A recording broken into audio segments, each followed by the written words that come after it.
Mais on est venu là pour jouer un match en pensant pour Coupe du Monde, en pensant notre adversaire comme Canada, c'est à peu près les même l'équipe, même approche de footballistique aussi. Bah, j'espère qu'on va profiter de ce match pour tirer leçon. Même cette période de mois-juin, c'est toujours difficile. Vous savez, il y a pas mal de joueurs qui ont arrêté de jouer depuis une semaine, certains 2, 3 semaines. Il y a quelques blessures. Tout le monde n'est pas là, mais malgré ça, bah, il faut qu'on se concentre, préparer pour jouer ces matchs. Vous allez faire votre toujours choix préféré, tout ça. Là, ça c'est my job. Et il y aura des gens qui vont commencer, voilà, peut-être entrer parce qu'il y aura 6 changements, normalement 5, 6 changements. Tout le monde n'est pas au top physiquement, il faut équilibrer pas mal de choses, mais en même temps, essayer de tirer des leçons d'un match comme contre une équipe qui est.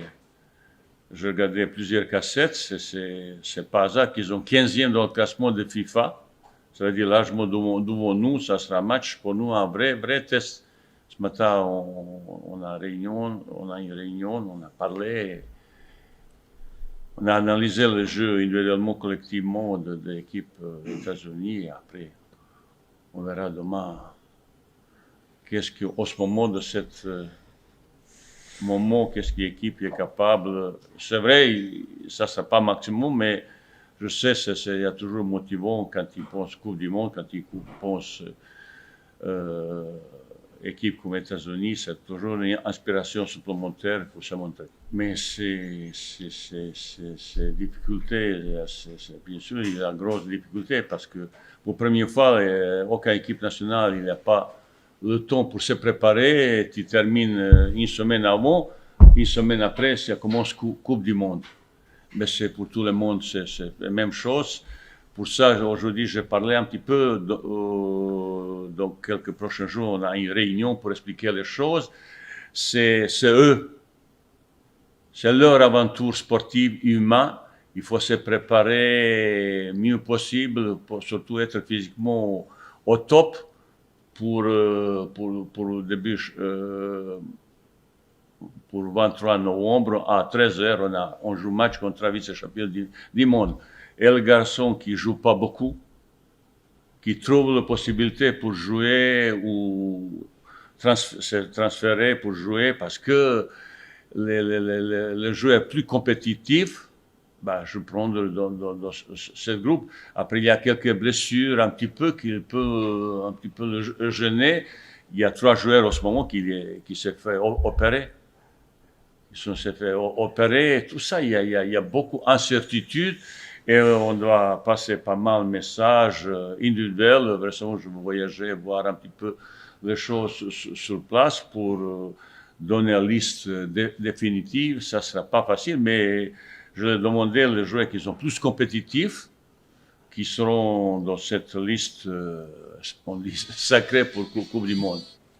Mais l'ambiance, elle est bonne, forcément, parce qu'on est content de se retrouver après la qualification et ce qu'on a vécu au mois de mars. Donc, c'est plus facile de venir ici et de jouer un match contre une très bonne équipe plutôt que de venir en n'étant pas qualifié à la Coupe du Monde et en servant juste de sparring partner à une équipe qui va à la Coupe du Monde. Donc, on a cette idée où voilà, il faut se préparer parce que malheureusement, il n'y aura pas trop de temps, pas trop d'opportunités pour se préparer. On a la chance de jouer à une équipe qui est similaire à celle du Canada.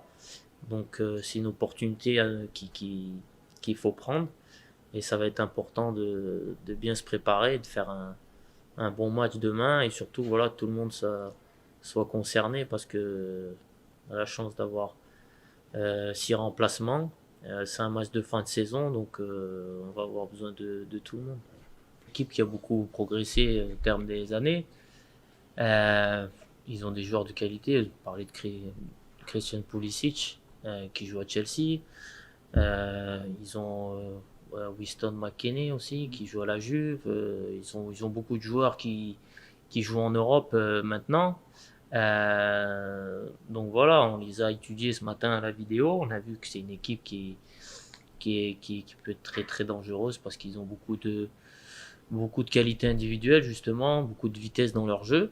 Donc va falloir être vigilant, mais voilà, nous aussi on a du répondant, on a des joueurs de qualité qui jouent aussi dans les plus grands clubs et les plus grands championnats. Donc ça va être un match intéressant à jouer et il va falloir être prêt à jouer ce match parce que voilà, avec des joueurs de cette qualité aussi en face, si on n'est pas sérieux, ça peut être compliqué. Ouais, déjà félicitations à eux. Voilà, on a tous suivi le match ici. Bien sûr, on est fiers que ce soit une équipe marocaine qui remporte la Champions League. Comme on est fiers que Berkane ils ont gagné la Coupe de la CAF. Donc je pense que ça a été une très belle année pour le foot marocain, avec 2 titres continentaux, plus notre qualification à la Coupe du Monde. Donc voilà, c'est des choses qui sont importantes pour l'évolution du foot marocain. Mais voilà, il faut se dire que c'est juste une étape et qu'il faut continuer à travailler et garder cette culture de vouloir gagner chaque année des trophées, que ce soit la Coupe de la CAF, la Ligue des Champions, nous de se qualifier pour les grandes échéances en Coupe du Monde ou à la CAN. La CAN par exemple, essayer enfin d'aller encore plus loin parce que je pense que vous comme nous, on en a tous marre d'arrêter assez tôt dans la compétition. Mais après, c'est une mentalité et c'est une culture à avoir de constamment se remettre en question pour vouloir gagner, gagner, gagner.